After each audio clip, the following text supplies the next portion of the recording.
And ultimately, my overall goal with my channel is to get you all to read poetry.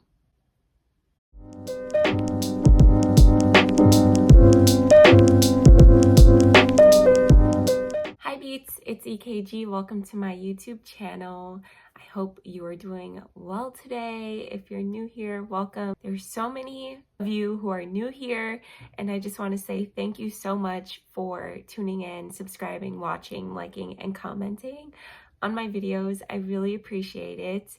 And today I am taking a little pause from a series that I've been doing on my channel in which I do book recommendations based on musicians and their albums. And instead, I read a musician's poetry collection. I read Halsey's poetry collection, I Would Leave Me If I Could. Yeah, I hope you're doing good today.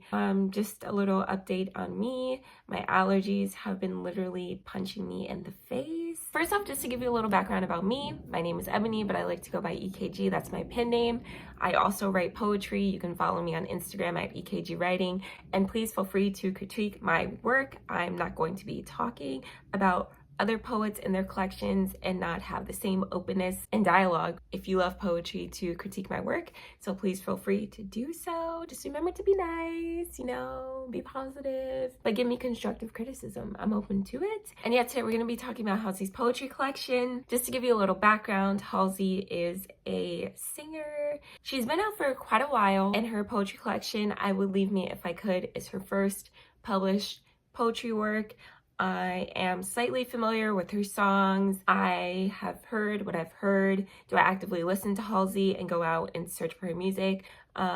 No. She typically does not make my type of music, but that's okay. First, I want to start off with the good, okay? We like to start off positive here, and we're going to talk about the good things. I thought that Halsey used such great imagery in her work, and it kind of told me that she identifies herself as a poet. Her images at times were unique and very effective in terms of pushing the narrative forward in the specific poem or in the overall collection and its themes. And a good example of that is on page 5. In page 5 of the collection, I want to be a writer. I want to be a writer. It is not a want, it is not a wish, it's simple. A demon waiting at the foot of your bed to grab your ankles while you sleep. It's a gnat burrowing into your ear and laying eggs behind the socket of your eye. It's sitting in your own filth for days, staring at the shower across the room while minutes become hours. One of the first poems that I read, and I was very blown away by that imagery. It's very graphic and it's very explicit in the word choice, and I thought that it's a good way of conveying her desires and how she is limited in herself through depression, which Halsey talks a lot about in this collection. She talks about depression, she talks about what her depression stems from, and I just loved that imagery, and I was like, okay, it was giving me a little insight, and then it got me excited to read some more of her work. So I thought that was a very good start from Halsey.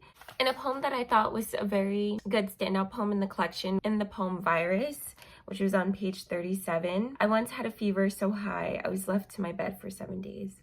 There was a man standing on my mattress with a shovel, lifting chunks out of it angrily. He wiped his brow, and his sweat collected in the divots of my blanket and made a little pond, a scum pond, with talking frogs and lily pads. The pond grew deeper as the man dug harder and sweated. I was drowning. A goldfish swam up my throat and flopped around in my mouth.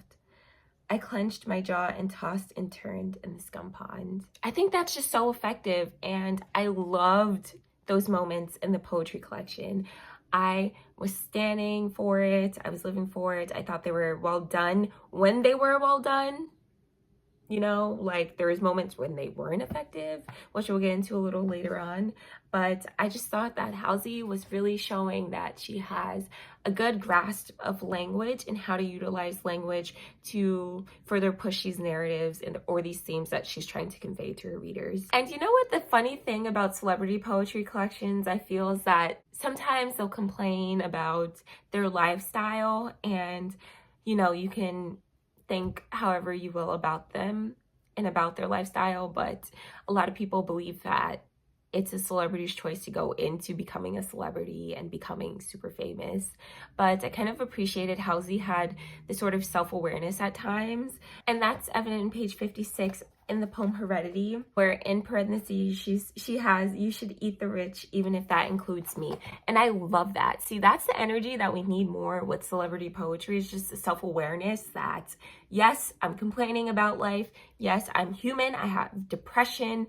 And yes, just because I have money doesn't mean I'm mentally healthy and I'm mentally happy and just feeling in a good place. And then she goes and writes this and she says, "You should eat the rich, even if that includes me." And I love that energy. I mean, what more could I ask for from a celebrity poet?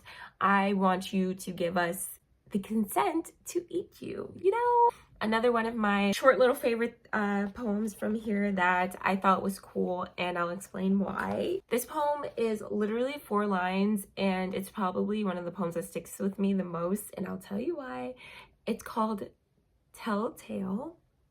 "I think it's for the best if I should open up my chest and mail the contents to your hotel room to wake you while you rest." And let me tell you why I stand this poem, because I am an Edgar Allen Poe fan, okay? I went to his house in Philadelphia for a school field trip when I was in like 7th grade, and that's the first time I encountered Edgar Allen Poe. I became a stan. This was in my goth Hot Topic phase, where I literally wore Converses and leg warmers and black eyeliner. And it was a moment. I was full of teen angst, and Edgar Allen Poe was just my favorite author and poet at the time. I mean, The Raven, a classic. Annabelle Lee, super classic. That's probably one of my favorite ones. And I think good poetry compounds on these super famous themes of life, these philosophies, and I'm saying this because I think good poetry also references other good poetry and compounds that. And not to say this poem is specifically good, I just appreciate the effort from Halsey to connect the two, to connect my Edgar Allan Poe teen angst side of me to now my reading celebrity poetry for YouTube side of me. Another point that I want to make that I think will be a good transition into the bad, into the stuff I wasn't feeling. I thought the poem that Halsey performed at the Women's March a couple years ago, a year or 2 ago, was so beautiful when she performed it. So now let's talk about it. A Story Like Mine on page 104. I'm going to link the video down below of Halsey performing it. It went super viral on the internet at the time. And it's 2019 and I'm 14 and I'm crying. Not really sure where I am, but I'm holding the hand of my best friend Sam in the waiting room of a Planned Parenthood. The air is sterile and clean. The walls are that not gray but green. And the lights are so bright they could burn a hole through the seam of my jeans.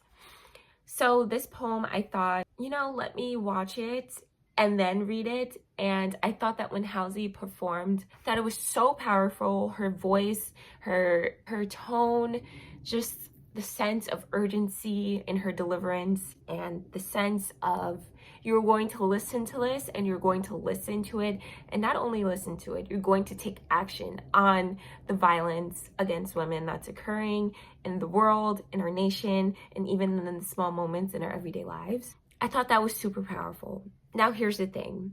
I think, and this is the issue with songwriters and musicians who then go on to write poetry collections, I think writing for performance is different than writing for the page. Writing for performance is different. It's like spoken word. You are writing it and you're not only relying on the written work, but you're also relying on the delivery and the tone and just the use of your voice as a mechanism to aid into the poetry, if that's making sense. And I thought Halsey, when she delivered that poem, was super effective. It really displayed the violence and the emotions that she had when writing this piece.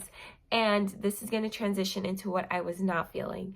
I was not feeling the lack of direction at times in the poems, and I'm wondering if that's because Halsey is a performer and she's used to writing for performance. I know this book also has an audiobook version, and maybe I suggest that you listen to that instead of actually reading it. But at times when I was reading this, I felt very disconnected from the work at times, and that's just one of my main points. The other blatantly main point is that this collection just seemed very, like, in its first stages, like it wasn't complete, or it wasn't refined, I should say. There's quite a few times or moments in this piece where the poems are literally saying the same things, or they incorporate the same images. An example of this is watermelon versus summer fruit. I thought the ending of the collection on page 133 was just very repetitive. I thought the ending could have been stronger if I hadn't already read like 20 plus poems that incorporated the same thing and literally said the same thing. So I thought she could have cut those poems out. The ending poem is, I wish that I were manic all the time. And the last stanza on the last page is, but my colors bleed and they bleed bright red. I keep this pistol near my bed inside my mouth so I can keep my tongue from tearing up my head. And yeah, I felt like the collection was very repetitive. This is just the issue that we run into with celebrity poetry. The editors literally take the first draft and then they're just like, Halsey's name is on it, we're just gonna publish it, okay? It's gonna sell. And then they just leave it at that. This could have used a good old-fashioned red ink pen, and you go through it and you cross a whole bunch of stuff out and you say, no. I think it was okay if you have a poetry collection that doesn't even reach 100 pages. I would rather have 70 extremely good poems that stand alone on their own, but also have these like interweaving themes that are connecting them, instead of having 130 pages of the same poem going over and over again, or of like a couple gems that really wow you and some ones that are literally repeating the same thing over and over again. And then also I noticed that Halsey uses this interesting formatting in her work where I'm not really sure why she's doing it, and maybe I'm just dumb and it went over my head, but she will have one poem and break up the stanzas into 2 different pages. An example of this is the question, which is on page 22 and 23. And yeah, I'm just gonna show you here. I'm not gonna read it, but I don't get why this is on one page and this is on the other page. And also sometimes I just thought that sometimes the word choice was a little off, and this is me just like really looking into it. But on page 20 in Wish You the Best, wasn't a big fan of this poem anyway. So I hope every single day you put your socks on backward. I hope you cry at night and can't call me after. I don't hope that you die, just live to 75. And you spend every waking moment wishing you felt alive. Now, the first line is okay. It's a good opening. It's interesting. This is me being super nitpicky, but I hope every single day you put your socks on backward. I get what she's saying. She means inside and out, but it's also kind of like, what is that supposed to look like to me? And there are quite a few moments where this happened, where the word choice could have been a little different. And I get it, she's relying on rhyme, but I think letting go of rhyme, or maybe incorporating some more like things like internal rhyme, where you're rhyming within lines instead of on the ending of a line, could help strengthen the images that she, and the metaphors that she was trying to use in the poetry collection. But like I said, that's just me kind of being super nitpicky. But yeah, ultimately, what did I think of Halsey's poetry collection? Did I think that it needed to be published? Do I think it could have stayed in the vault?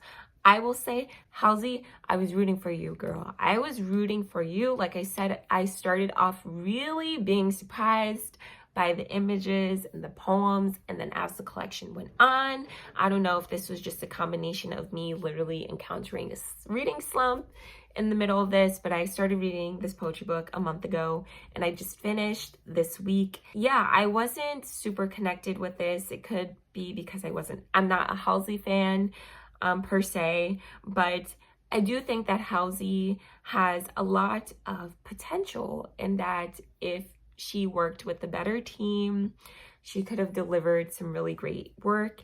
And also, I think that Halsey should keep in mind, and a lot of celebrity poets should keep in mind, the difference or different ways in which writing for performance and writing for the page can kind of counteract with the effectiveness of the delivery. And yeah, ultimately, I would leave me, if I could, to be taken back, whip out the red pen, go through it, repackage it, and then send it off to production. I think then maybe, you know, I would bump it up. At the end, I give this collection 3 stars. But yeah, I think Halsey has some potential. I think she could deliver. We just want to see her with a better team. That's it. Thank you so much for watching. You can follow me on Instagram at EKG Writing. You can also follow me on Goodreads. It'll be linked down below. And I'll catch you in the next video. Bye. And I was like, yo.